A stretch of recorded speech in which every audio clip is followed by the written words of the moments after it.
এরই মধ্যে প্লেনের মেইনটেনেন্স ইউনিট তাদের সঙ্গে যোগাযোগ করে এবং তাদের পরামর্শ দেয় যে প্লেনটি 33,000 ফুট উচ্চতা থেকে 20,000 ফুট উচ্চতায় নিয়ে আসতে, যাতে কোথাও কোনো লিকেজ থাকলে সেটাও শনাক্ত করা যেতে পারে।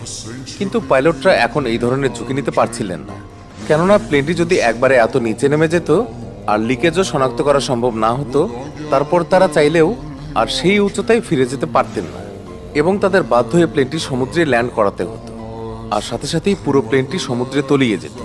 তাই পাইলটরা মেইনটেনেন্স ইউনিটের কথা মানতে পারেন এবং কোনো প্রকার ঝুঁকি না নিয়ে তারা 33,000 ফুট উচ্চতায় থেকে যান, কেননা পাইলটদের বিশ্বাস ছিল যে তারা এক ইঞ্জিনের জোরেই লাজেস এয়ারবেস পর্যন্ত পৌঁছাতে পারবে।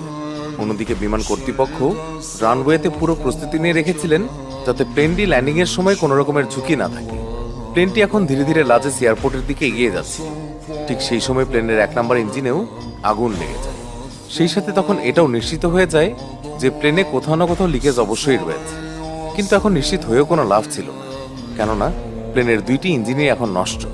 ইঞ্জিন নষ্ট হয়ে যাওয়ার সাথে সাথেই পুরো প্লেনের ইলেকট্রিসিটি সাপ্লাই বন্ধ হয়ে যায়। এর ফলে প্লেনে থাকা সমস্ত যাত্রীরা খুবই ভয় পেয়ে যায়। তবে র্যাম এয়ার টারবাইনের সাহায্যে ককপিটে তখনও ততটুকু ইলেকট্রিসিটি তো ছিল যা দিয়ে প্রয়োজনীয় ইকুইপমেন্ট চলতে পারে। প্লেনটি এখন 33,000 ফুট উচ্চতা থেকে 30,000 ফুট উচ্চতায় নেমে পড়েছে, আর এখন প্লেন গ্লাইডিং করতে শুরু করেছে।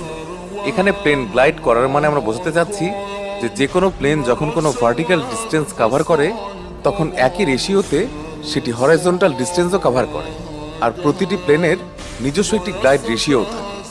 সেই হিসেবে এয়ারবাস A330 গ্লাইড রেশিও ছিল 15:1, অর্থাৎ এই প্লেনটি প্রতি 15 ফুট এগিয়ে গিয়ে 1 ফুট করে নিচে নামে।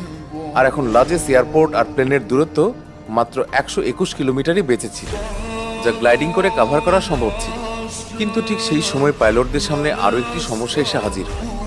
প্লেনটি গ্লাইড করতে করতে অ্যাজোরেস দ্বীপের এত কাছে পৌঁছে গিয়েছিল যে এখন প্লেন আর দ্বীপের মধ্যে মাত্র 15 কিলোমিটার দূরত্বই বেঁচে ছিল।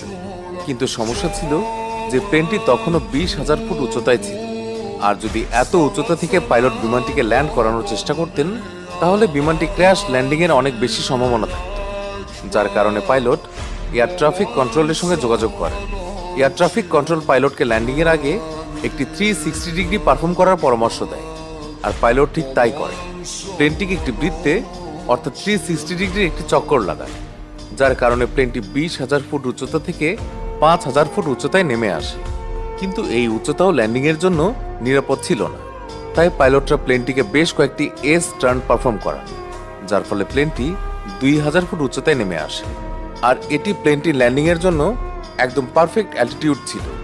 পাইলটরা এখন বিমানটিকে লাজেস এয়ারবেস রানওয়েতে নিয়ে আসে, কিন্তু এই ধরনের ল্যান্ডিংও বিপদমুক্ত ছিল না, কেননা ল্যান্ড করার সাথে সাথেই প্লেনের 12টি চাকার মধ্যে 8টি চাকা সম্পূর্ণভাবে লকড হয়ে যায়, আর প্লেনের গতিও 370 কিলোমিটার পার আওয়ার ছিল। এত হাই স্পিডে থাকার কারণে প্লেনটি রানওয়ে স্পর্শ করার সাথে সাথেই একটি শক্তিশালী বাউন্স খায়, তারপর রানওয়েতে এগিয়ে যেতে শুরু করে। প্রায় 2300 মিটার চলার পর বিমানটি থেমে যায়। ততক্ষণে বিমানের বেশিরভাগ টায়ারই ফেটে গিয়েছিল।